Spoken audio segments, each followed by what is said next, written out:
ఏది అయినా ట్రై చెయ్యి ఆచి చికెన్ మసాలా. మాజీ మంత్రి మల్లారెడ్డి పార్టీ మారబోతున్నారా? మల్లారెడ్డిని కాంగ్రెస్లో చేర్చుకునేందుకు హైకమాండ్ గ్రీన్ సిగ్నల్ ఇచ్చిందా?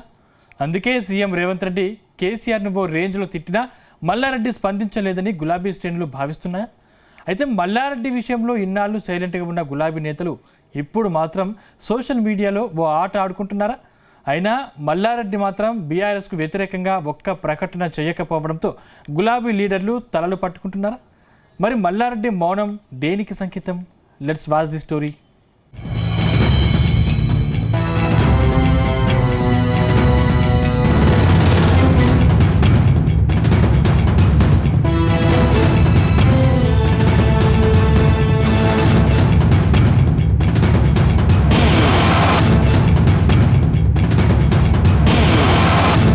బీఆర్ఎస్ నేత మాజీ మంత్రి మల్లారెడ్డి వ్యవహారం గులాబీ పార్టీలో తీవ్ర చర్చనీయాంశమవుతుంది.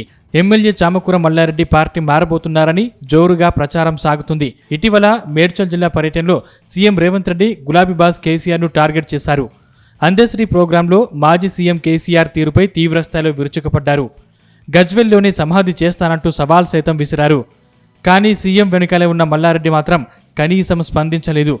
ఆయన ఎమ్మెల్యేగా ప్రోటోకాల్ ప్రకారం సభకు వెళ్లారనుకున్నా సభలో నిరసన తెలిపే ఆయనపై గౌరవం పెరిగి ఉండేదని, కనీసం సభ అయ్యాకైనా సోషల్ మీడియాలో అయినా రేవంత్ వ్యాఖ్యల్ని ఖండించకపోవడంతో మల్లారెడ్డిపై నాయకులు క్యాడర్ ఫైర్ అవుతున్నారు.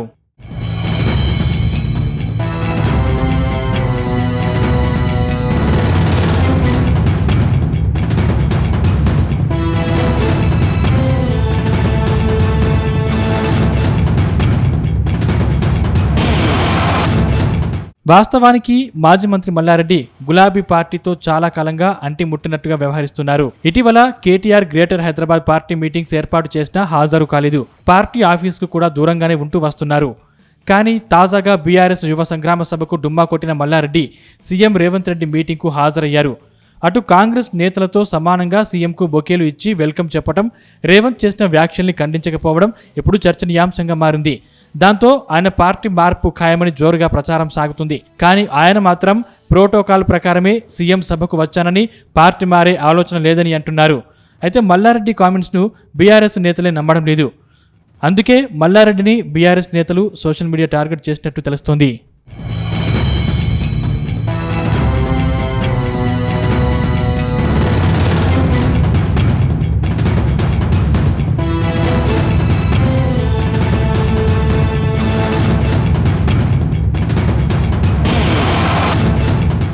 ఇదిలా ఉంటే మాజీ మంత్రి మల్లారెడ్డి ఆర్థికంగా బలమైన నాయకుడు.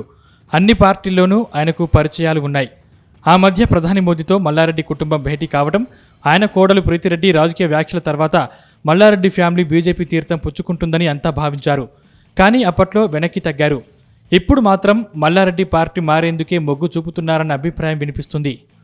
మరోవైపు ఇలాంటి సందర్భాల్లో కేటీఆర్ లేదా పార్టీ హైకమాండ్ వెంటనే స్పందించేది. అయితే సదరు లీడర్తో చర్చలు చేయడమో లేదంటే పార్టీ క్రమశిక్షణ చర్యల కింద షోకాజ్ నోటీసులు ఇవ్వడమో చేసేది. కానీ ఆర్థికంగా, రాజకీయంగా బలమైన లీడర్ అయిన మల్లారెడ్డి విషయంలో పార్టీ మౌనంగా ఉంది.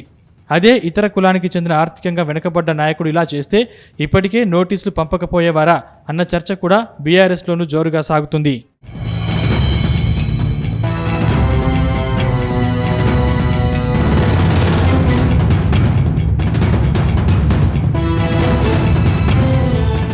మొత్తం మీద మాజీ మంత్రి మల్లారెడ్డి మాత్రం పార్టీ మారే ఆలోచన లేదని అంటున్నారు.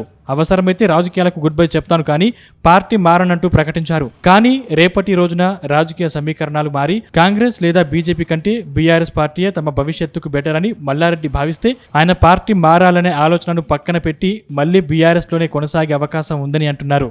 అయితే మల్లారెడ్డి విషయంలో బీఆర్ఎస్ పార్టీ సైలెంట్గా ఉండడం వెనుక పలు కారణాలు ఉన్నట్టు తెలుస్తుంది. ప్రస్తుతం మల్లారెడ్డి లాంటి సీనియర్ నేత పార్టీని వీడితే అది కేవలం ఒక ఎమ్మెల్యే వెళ్లినంత విషయం కాదు. గ్రేటర్ హైదరాబాద్ పరిసర ప్రాంతాల్లో పార్టీపై మానసిక ప్రభావం పడే అవకాశం ఉంటుందని బీఆర్ఎస్ నేతలు లెక్కలు వేసుకుంటున్నారట.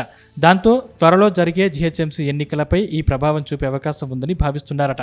అందుకే బీఆర్ఎస్ బహిరంగంగా స్పందించకుండా పరిస్థితిని గమనిస్తున్నట్లు రాజకీయ వర్గాలు అంచనా వేస్తున్నాయి.